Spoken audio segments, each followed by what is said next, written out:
Did you know that branding can have a huge impact on whether your business is successful or not?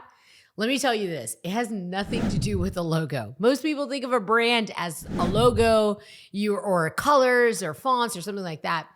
But the reason it can influence your business is actually from something you cannot see, which is perception. Branding actually means perception. And what perception means is how do customers, clients, patients, students view your brand. So when you think about a big company that you love, let's say you love Target, you have a relationship and a perspective of what Target looks like. You're like, oh, I love to go to Target because Target tells me what I need to buy. Like a lot of people say that when they're thinking about Target. Or if you love Whole Foods, you're like, I just go into Whole Foods and I feel healthier from just the minute I walk in the door. It's so wholesome. It's so fresh. I feel like I'm doing the best thing for the most important part of me and my family, which is our health. So brands set the stage for how people are going to perceive you. So if you're going to, for example, here's a tangible example to make it make sense for you and your business. If you're going to dine at a Michelin-rated restaurant in New York City, the best of the best, you're going to have a perception of what that experience is going to be like before you even walk in the door, based on previous experiences you've had from other fine dining, or potentially if you have been to a Michelin star rated restaurant before. So you're going to get a sense that this is probably going to be a really long evening. You may skip lunch before so you can really enjoy it. And most likely, you're going to get the sense that you should dress formally because you're going to want to take pictures and you're going to want to respect the cuisine for the level of artistry and world-class effort that was put into place to create that dining experience for you. You know it's going to be a moment you're going to remember. It's so interesting. You're going to dress up for the food that you're going to consume. In contrast, if you're in Austin and you guys are going to go to the food truck place and you're going to just hang out and there's going to be some live music, you're going to dress also accordingly for the food truck, which is a lot more casually. Maybe you're wearing cutoff jeans or you're wearing a set of shorts. Maybe you've got on slippers, t-shirt of your favorite band, and you're going to kind of take on that Austin is weird sort of vibe. And you're also going to love your food experience. And you may still choose to skip lunch, but it's a very different anticipation that you're going to like gorge your face with like double fried Oreos. And you're going to enjoy like trailer trash tacos and all kinds of things, Korean tacos and things like that. There's going to be interesting, whimsical takes on food. You might assume something's going to be fried. You're going to have a fun time. Maybe there's going to be beer involved. So your perception of where you're going to go and what the setting is telling your brain information on what you can anticipate about that brand. So when we think about things tangibly like that, it makes sense with your business on, is brand going to affect your business to make it more successful, or is brand actually taking away from your business? I'll tell you this, if you are an online business and you're just digital only, I'm going to get to the brick and mortar spot in just 1 second, so hold on. We also serve small brick and mortars who are service-based businesses as well, but I'm going to talk about digital businesses first. If you're a digital business and you identify as a coach, a consultant, a service provider, an agency, or some type of expert-led business in which you have only an online digital footprint. So you have no actual storefront, you don't rent any actual space, but you live out in the ether. So if this is the case, you're going to either have paid traffic or you're going to have organic traffic from your personal brand.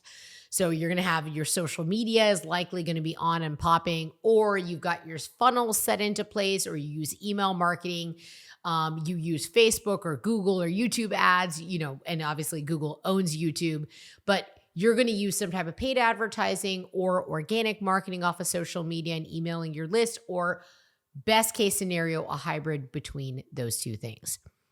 Why does this matter? If you're a digital only business, you underestimate what it's actually going to impact in the perception of the people who are viewing your content, looking at your emails, opting into your funnels. So those people also have a perception of what your brand feels like. That's why social media content is so important if you have an online brand. It's so important. Like you're meeting me right now, Bijal Patel, by the way. I am a happy wife. I've got 2 young kids. They're 6 and 8 years old, and I have a very active life. My husband is an entrepreneur, and we both have another business together. So we have 3 businesses in this household, and we're doing different things. So we're CEOs of separate things, and we run our kids. And right now, at the time of this filming, it's summertime, and I'm a busy mom dropping my kids off. What does this say? This tells you a bit about my personal story and my value system.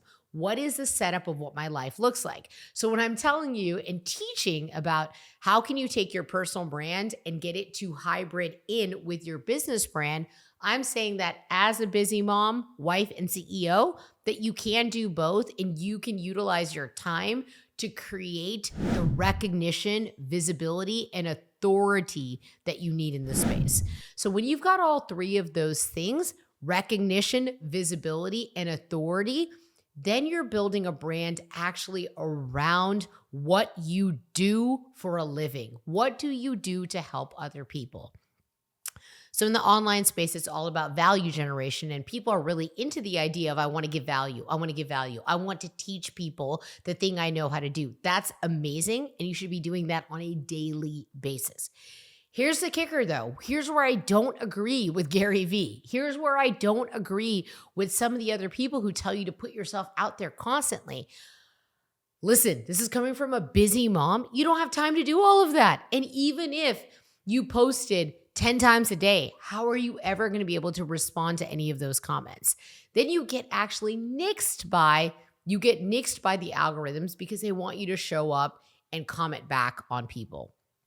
What this means is that how can you create content that's building your brand further to tie it back to how do people perceive you? So when you're in the online space and you're selling information or selling service, it's still just as important, if not more important, for you to set that tone like you're a Michelin star rated restaurant like the one in New York, or you're the food truck in Austin, and create that sense of visual perception of what does your brand feel like? What can they expect to experience? What are the feelings that they're going to get by interacting with your brand? How do you show customer service or client experience? And what is their expectation around their interaction with you? This is going to be the thing that creates more trust. When you have more trust with what your service and your delivery is, people feel invited in to take that next step forward. The entire job of marketing is to create leads. When you're creating leads, you're actually just having people move from step A to B, B to C, C to D, and D to E. And your branding is going to continue to create this perception of what they can expect and draw them in through your magnetic value creation. But that is going to be really defined by what it is that you stand for, which is your core values. When you speak from a place of your core values, people feel like they get to know you. They know who you are. So at this point in time, even if you didn't know my name was Bijal, even if you didn't know that I own a world-class branding agency and consultancy called Launch, and that we help small businesses turn into amazing brands that are legitimate, congruent, and last the test of time so they can have a successful exit with a high multiple, you're still getting a sense of, hey, this woman is a busy mom. She seems like she keeps it real. Hopefully you're seeing that I know what I'm talking about, but I'm simplifying everything so you're not getting lost in a lot of the brand words that don't really matter when you're a small business. So that's from the digital business perspective. You're creating a digital storefront and you want to magnetize them in just like visual designers do with Nordstrom's. If you've ever walked by a Nordstrom's or a Bloomingdale's or any other store and you picture you're at the mall and you're walking by the aisles, You will, as you're going through the mall, you're going to see these amazing curated windows. And there are people called visual designers that are hired by these amazing brands to curate what happens in the front. Like the amount Bloomingdale's pays a visual designer to come up with the storefront concept is going to make a difference in if they hit their target sales for December or if it's going to be a flop. Think about the hundreds of thousands of SKUs that they have for everything they sell in the store. And they usually have to pick a theme or even one product and brand to really highlight to draw people in. Once this clicks in for you, you're going to see that the same thing applies to your digital storefront. What happens when people land on your Instagram profile? What happens when people land on your YouTube and they see the social media banner on top? What about your Facebook? What about LinkedIn? All of these places have your social media banner on top. And we actually help our clients in Brandfluencer. We design it for them. We design what that looks like. We select what picture is going to go on there. We put the tagline. We design what the tagline is going to say. And we put it together as if it was a billboard or if it was a digital storefront. That's how you want to think. Same thing applies for Facebook groups. So when you understand, oh, wait, people are perceiving me from the moment they click on any one of my social media profiles, that's when it'll click in that all of these separate places, whether you're on YouTube or Instagram or LinkedIn or Facebook, you want everything to be congruent back to your website and also back to your funnels. Not only do you want the visuals, the visual design, which is how does everything look? Does it feel like it's the same company? Does it have the same kind of look and feel? Do I feel like I'm still with the same brand? When that looks congruent across all the platforms of social media and your website and your funnels, the buyer or the prospect immediately starts to get trust in their mind. When they start to get trust, they feel like your brand is in alignment. And that alignment makes them feel like your brand is really legitimate and that you have obviously invested the dollars into your brand because you're proud of what you do. You're successful at what you do. You're not having a problem with cash flow or getting clients. You're not a newbie. So one of the coolest things that I love about branding, and that's why I only recommend it to businesses who are past that 20K of revenue mark. You want to get past that point. Otherwise, I'll tell you, it's really not that important. It's something you can get done off of a simple website, and you can just hire somebody to go get this done off of Upwork or 99 Designs or Fiverr, one of those really quick, kind of cheap, economical type of bootstrap designer. You can go do that and you're fine. But once you get past that critical point, you want to revamp your brand and show the world, I am proud of my brand. I am proud of my business. And I've invested into this because I want to show other people that we mean business. When you come to work with us, you're actually going to meet a legitimate business, not just something that's online that decided they were going to do this offer for 6 months and then turn the whole thing off.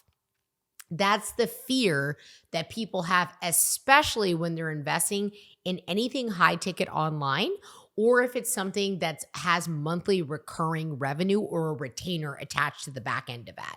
If you're a business that has that type of business or pricing model, you really want to consider, hey, maybe time for you to look at your brand and get a brand audit, which, by the way, our company loves doing these. So if you want to get your own brand audited, just type brand audit in the chat and someone on my team will get you locked into our calendar so we can do a quick 15 to 20 minute brand audit of where are you with your socials, how does your website look, what do your funnels look like, or any of the messaging you want to take a look at. So one part of it is visuals, and the second part is going to come down to the copywriting. Copywriting is the art of using words to communicate a message that creates a different belief system. It's incredible how much power words have. Words are still how we communicate, no matter what you look like. And I love branded photography, and a picture does say 1,000 words. But words are our main vehicle for how we communicate as humans to each other. What is the choice of your words is what's called messaging. but how the words actually sound, your cadence and your tone, that all falls underneath brand voice. And specifically underneath brand voice, you want to think about tone of voice. How does the brand's tone of voice sound? So this means that you are, yes, you're the founder and you're the CEO, but you have a team of people. You may have social media content creators. You may have a VA who posts copy on your behalf and the captions for what your posts are. You may have hired an agency to take your content and splice it up and get it put onto all different platforms so you can be omnipresent. Or you might be sending out email and text marketing campaigns on the back of a funnel. All of these things require you as the owner and the face of the brand, your voice has to be matched. So we have an amazing process that we do with our private clients, and we've developed an AI system that we call Brand Brain in order to take our clients, learn every single thing about their brand, their messaging, their tone of voice, their story, their offers, and what is the best way to communicate that out to the world so that it is consistent. And this AI development that we've done is literally extraordinary. To watch and see the results our clients get is amazing. It's amazing because Brand Brain allows our clients to literally put 1x of information in and get 100x out. Can you imagine planning an entire quarter of content with one input in and getting 100x back out that's on brand, matches your brand voice, and you have very minimal to do? And when I'm saying that, I'm talking about scripts. I'm talking about reels. I'm talking about VSLs. I'm talking about sales pages, email marketing, advertisement. What should you write in your copy for your ads? Because you're probably testing a variety of different things, because that's when marketing wins. Marketing wins when you use marketing as a data point and you just test a lot of different scenarios to see what really gets picked up, what gets traction by the marketplace. So that is one all-in-all training on digital businesses. But I mentioned to you, if you're still here, applause. You have an amazing attention span. Hopefully you're taking notes because this is going to be amazing. We're going to talk about brick and mortars. When brick and mortars think about branding, it's a little bit different, although some of it is similar. The parts that are similar is brand strategy still matters because it's how are you creating something unique that is differentiated in the marketplace so that people and prospects are glued to you. They want to watch your content. They want to click in your emails. They want to book a sales call with you or your team. They want to buy your products and your services. That is how you're competing with the other brick and mortar. So we work with, for example, just to give you just real life people we work with roofers, we work with chiropractors, plastic surgeons, all kinds of people who have an actual martial arts studios, people who actually have a space that you can walk into. That's different because they're going to need to have local service area ads running, or they have an amazing social media profile where word of mouth spreads like crazy. But usually local service businesses have a combination of both. I highly recommend that you at least start with your social media if you are a brick and mortar service-based business, because it will help you grow through brand recognition. Brand recognition and awareness. You can hope that people drive by and they see your location. You can wish that they see your billboard or your truck somewhere, or that maybe somebody who's got their kid enrolled in your martial arts school can tell another parent when they're seeing them about enrolling their kid in your school. But the better bet is for you to put yourself out there on social media so that when you're putting the right messaging and hashtags and consistently putting your content out there, that in your local area and city and community, people are getting a hold of your content and they're following you. So that creates amazing awareness for your space, and that gives you opportunities for them to check out your ratings, come to the school to try out maybe a BJJ course, see what's up, take their aggression out in your class and on the mat. It could be a fun thing that people decide to do together. It could be a mom who is pregnant and she just is feeling really overwhelmed about giving birth and wants to come up with a birth plan and have the right setting for her own wellness and advocacy. And she knows that the traditional healthcare system isn't set up for her. Or it might be a woman who's looking to get some Botox and filler done, but she's scared because she doesn't want to have like that plastic face. She wants natural improvements, or she may want to prevent the aging process. Maybe she wants to start with Botox and fillers, find the right esthetician or plastic surgeon that she knows is board certified, someone who actually knows what they're doing and is not going to damage them or hurt them by doing something unsafely. And so they're going to want to follow you on social media to learn from you. When they learn from you, they will then click the appropriate links to go to your website and sign up for your email newsletter if you're a plastic surgeon or an esthetician that's a nurse injector. Or maybe they might say, hey, it's been a while since I've gotten my roof audited. This chiropractor is doing this cool, like I can get my kid adjusted if I go in and get my first appointment as the mom. So you start to get their promotions and you're willing to actually try them, and your clients are willing to come in because they've built trust by absorbing what your social media content is. They start to realize that you're demonstrating your expertise and they're vibing with you. So back to that fancy schmancy Michelin rated restaurant, maybe that's their vibe, or maybe they love that like really easy, like Sunday morning food truck, cool, chill vibe of Austin.